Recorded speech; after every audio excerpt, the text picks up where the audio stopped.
Hello children, today's topic is chapter 3 in history, program and achievements of the early nationalists. They are also known as moderates. My dear children, in previous chapter we have discussed that how the formation of Congress took place, Indian National Congress took place. So the leaders who were initially involved in the formation of Congress and working for the welfare of the people of India, they were known as early nationalists or moderates. If you see here in your chapters first page, here is written that the phase from 1885 to 1905 is known as the period of the early nationalist. Because during this period the affairs of the Congress and the reins of the national movement remained in the hands of the early nationalist leaders like Dadabhai Naoroji. बिल्कुल सही बात है कि जो ये time है 1885 से 1885 1905 तक, ये टाइम अर्ली नेशनलिस्ट का था, क्योंकि इस टाइम पर जितना भी नेशनल मूवमेंट्स थे वो उनके लीडर्स हुआ करते थे अर्ली नेशनलिस्ट, जैसे कि Dadabhai Naoroji, Surendranath Banerjee, Feroze Shah Mehta, Gopal Krishna Gokhale, Pandit Madan Mohan Malaviya etcetera. They concern themselves with the demand for reforms, और वो बेसिकली रिफॉर्म, सुधार की बातें करते थे और ब्रिटिश गवर्नमेंट पे फेथ करते थे कि they will listen their demands and they fulfil them after taking some time. So that is why they were known as moderates, क्योंकि वो बहुत ज़्यादा एंग्री नहीं होते थे और फेथ रखते थे ब्रिटिशर्स में. अभी यहाँ पर हम देखेंगे कि उनके क्या प्रोग्राम्स थे और उनकी किस तरह की डिमांड्स थी. अच्छा, एक और भी है रीज़न इसमें कि उनको मॉडरेट क्यों कहते हैं, वो आपकी बुक में लिखा हुआ है. इसके 2-3 रीजंस लिखे हुए हैं. जैसे कि फर्स्ट रीज़न लिखा हुआ है, there demands were not extreme but of a moderate nature. Extreme का मतलब बहुत ज़्यादा वो किसी चीज़ के लिए ईगर नहीं होते थे. वो कहते थे ठीक है, जब ब्रिटिश गवर्नमेंट को लगेगा तो वो ये रिफॉर्म कर देंगे या इसको समझ लेंगे या डिमांड फुलफ़िल कर देंगे.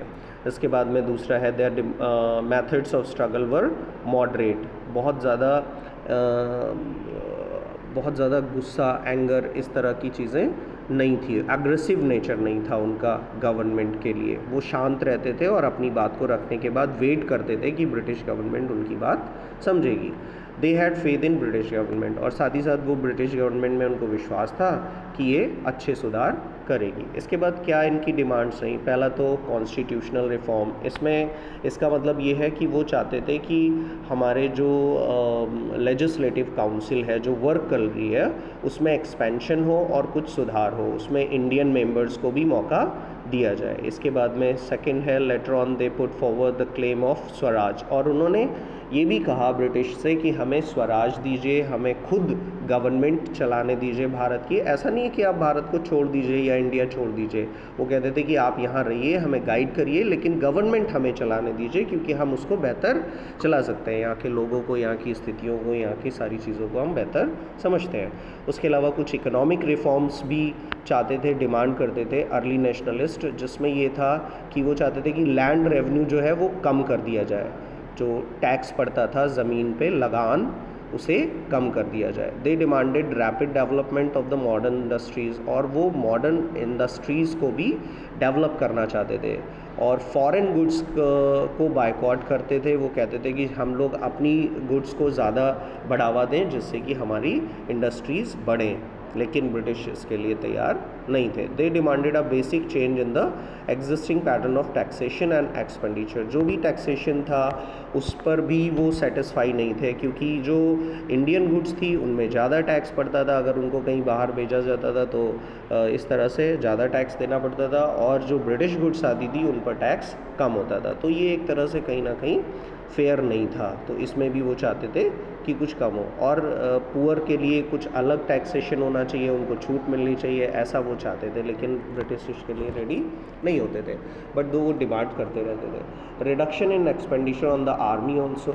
आर्मी को बहुत ज़्यादा आर्मी के ऊपर खर्चे करते थे ब्रिटिश, जबकि इंडियन लीडर्स चाहते थे कि ये आर्मी पे खर्च करने की बजाय लोगों पे ज़्यादा खर्च करें, उनकी गरीबी को हटाने के लिए ज़्यादा खर्च करें। इसके अलावा कुछ एडमिनिस्ट्रेटिव डिमांड्स भी थी जो ये मॉडरेट लीडर्स करते रहते थे ब्रिटिश से।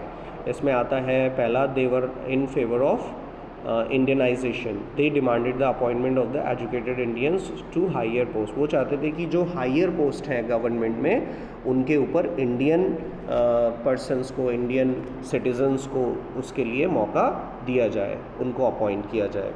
दे attack the expenditure on the civil services, वो सिविल सर्विसेज के ऊपर जो बहुत ज़्यादा खर्चे होते थे उनको भी कम करना चाहते थे। स्पेशली सिविल सर्विसेज में यूरोपियंस होते थे और उनको ज़्यादा सैलरीज मिलती थी, इसके खिलाफ भी थे।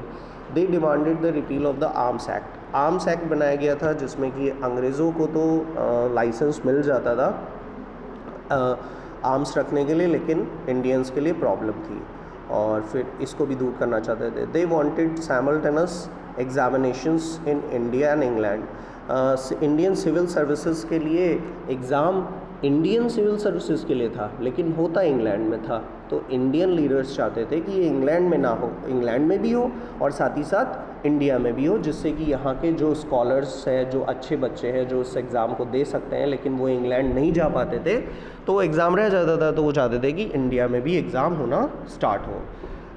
फिर आता है the early nationalist demanded facilities for primary, higher and technical education. वो चाहते थे कि अर्ली नेशनलिस्ट चाहते थे कि वो इंडिया में प्राइमरी एजुकेशन बेटर हो, हायर एजुकेशन भी बेटर हो और टेक्निकल एजुकेशन भी दी जाए, जिससे कि लोगों में थोड़ा अपलिफ्टमेंट हो सके इंडियंस का।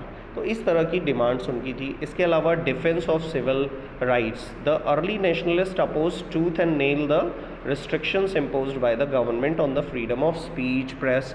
अक्सर गवर्नमेंट क्या करती थी, अपने आप को तो बचाने के लिए लोगों को बोलने से मना कर दी थी, या प्रेस की आज़ादी को भी छीन लेती थी कि जैसे न्यूज़पेपर में जो न्यूज़ छपेगी वो भी गवर्नमेंट की मर्ज़ी से छपती थी, जब वो कहते थे कि हाँ चलो इसको आप प्रिंट कर सकते हो, इसको नहीं कर सकते हो, इस तरह के रिस्ट्रिक्शंस थे।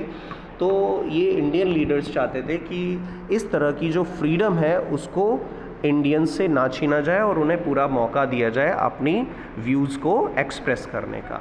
तो माय डियर स्टूडेंट्स, यहाँ हमने इस चैप्टर में अभी तक क्या सीखा कि who were the early nationalist, दूसरा हमने सीखा कि उनके क्या प्रोग्राम्स और क्या डिमांड्स थे, किस तरह से वो काम करते थे मॉडरेट्स, और इसके नेक्स्ट वीडियो में हम इनके बिलीव्स पढ़ेंगे और इनके मेथड्स पढ़ेंगे कि अर्ली नेशनलिस्ट किस तरह से वर्क करते थे।